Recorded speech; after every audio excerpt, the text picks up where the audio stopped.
Unajua mke wangu, haya ni maisha. Sometimes sio kwamba tumekamilika. Kila mtu ana makosa. Kwa hiyo mwenzio ni vema anapokuwa amekosea, unajaribu kidogo kufikiria upande wa pili tu.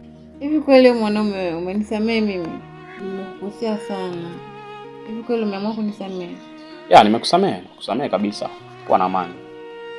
Kuwa na amani mke wangu, sawa eh? Hebu jiandae chap basi twende kwa shangazi. Kama kazini utaenda kesho.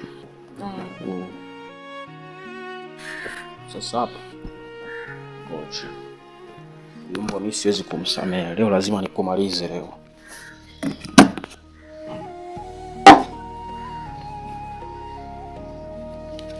Japo tukula kiapo kanisani tutakufa wote. Ila leo natangulia leo.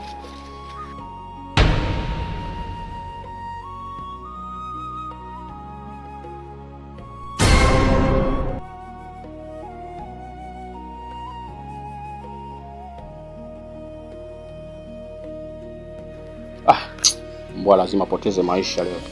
Mimi siwezi kukusamehe kirahisi. Mimi. Unajua vizuri au unanisikia? Niambie. Ushamaliza mke wangu? Safi sana. Lakini na mimi hapa kuna zawadi nataka nikupe. Naomba ufumbe macho. Zawadi tena? Ndio. Zawadi gani? Na surprise yako. Fumba kwanza macho.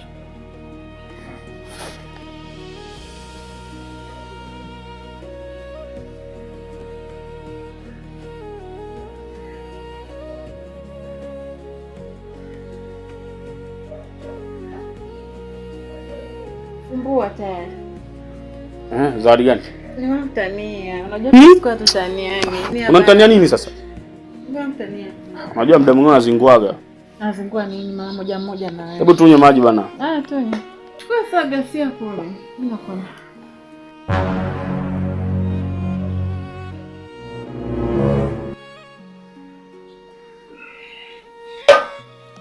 Afadhali.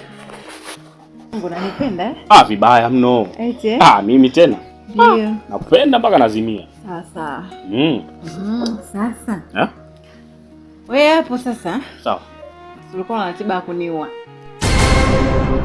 Unasemaje? Una ratiba ya kuniua, mimi nife, wewe ubaki duniani unakula maisha. Ndio? Sasa hapa mimi kwa sababu nakupenda. Hiyo sumu unataka uniulie. Tumekunywa wote mimi na wewe. Wewe acha masiala basi. Kama kufa tunakufa wote. Unasemaje? Ndio ukweli. Sababu nimechukua kikombe hiki, maana si ndio likitia sumu? Kikombe hiki nimemix huku nikamix huku. Kwa tumekunywa wote. Wewe. Kwa hiyo ina maana tuliza pressure. Umechukua kikombe ukanani? Tuliza pressure. Tuliza pressure sasa. Mungu. Ila unajua tunakufa wote lakini kumbuka mimi nakupenda.